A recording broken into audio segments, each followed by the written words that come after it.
السلام علیکم ناظرین، آج میں موجود ہوں لیاقت باغ راولپنڈی میں، جہاں پر جماعت اسلامی پاکستان اپنی سیاسی طاقت کا مظاہرہ کرنے جا رہی ہے۔ پاکستان مسلم لیگ نون اور پاکستان پیپلز پارٹی کے دو جلسے یہاں پر اسی مقام پر ہوئے، لیکن دونوں بری طرح ایکسپوز ہوگی۔ بڑی سیاسی جماعتیں بری طرح ایکسپوز ہوئی ہیں، ناکام رہی ہیں اس پنڈال کو بھرنے میں۔ جماعت اسلامی پاکستان نے یہ دعویٰ کیا تھا کہ وہ یہ پنڈال بھر کر دکھائیں گے۔ اب دیکھنا یہ ہے کہ یہ دعویٰ کس حد تک درست ثابت ہوتا ہے، کیا یہ پنڈال بھرا جا سکے گا۔ ابھی تک کہ یہ مناظر آپ کو دکھا دیں، چونکہ ابھی وقت ہے، ابھی 1 گھنٹہ باقی ہے اس جلسہ کو شروع ہونے میں، اور یہاں جو تیاریاں کی گئی ہیں، جو دونوں بڑی سیاسی جماعتوں سے ہٹ کر جو تیاری ہے، اس میں فرق صرف اتنا ہے کہ کارڈن آف کر دیا گیا ہے اس مخصوص ایریا کو۔ اگر کیمرامین دکھا سکے تو یہ کرسیاں بھی لگائی گئی ہیں، آپ دیکھ کر اندازہ لگا سکتے ہیں کہ یہ کرسیاں کتنی ہوں گی۔ میرے خیال میں یہ 3000 کرسی نہیں ہوگی، اس سے بھی کم کرسیاں ہیں۔ آپ دیکھ سکتے ہیں یہ کارڈن آف کر دیا گیا ہے شامیانے لگا کر چاروں طرف سے، اور چونکہ یہ سٹیج ہے، میرے لیفٹ سائڈ پہ سٹیج ہے، تیار کیا گیا ہے۔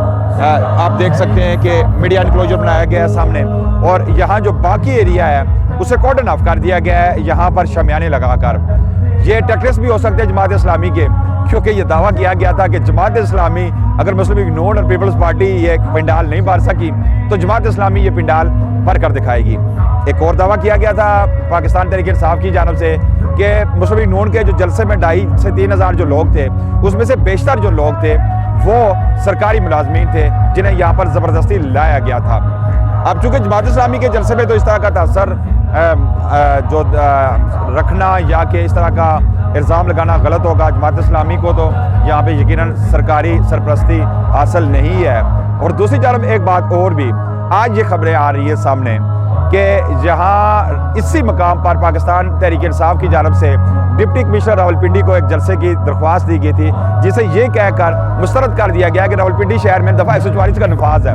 تو یہ کیا ہے ڈپٹی کمشنر صاحب، یہ بتا دیں یہاں پہ جو 2 جلسے ہوئے ہیں، جو مسلم لیگ نون کا جلسہ ہوا ہے پوری سرکاری سرپرستی میں، یوں کہہ سکتے راولپنڈی زرعی انتظامیہ کا وہ جلسہ تھا، آپ نے پوری انتظامیہ کو بچھا دیا یہاں پر۔ اس کے علاوہ یہاں پر آپ دیکھیں بلدیہ کے، راولپنڈی ویسٹ مینجمنٹ کے، پولیس کے، یہاں پر بڑی تعداد میں کارکنان کی شکل میں یہاں پہ لوگوں کو لایا گیا۔ پیپلز پارٹی کے جلسے میں بھی تقریباً یہی صورتحال تھی، لیکن جماعت اسلامی کو شاید یہ سیاسی یا سرکاری سرپرستی حاصل نہ ہو۔ تو ایسی کیا وجہ ہے کہ پاکستان تحریک انصاف کے کو یہاں پہ جلسہ کرنے کی اجازت نہیں دی جا رہی؟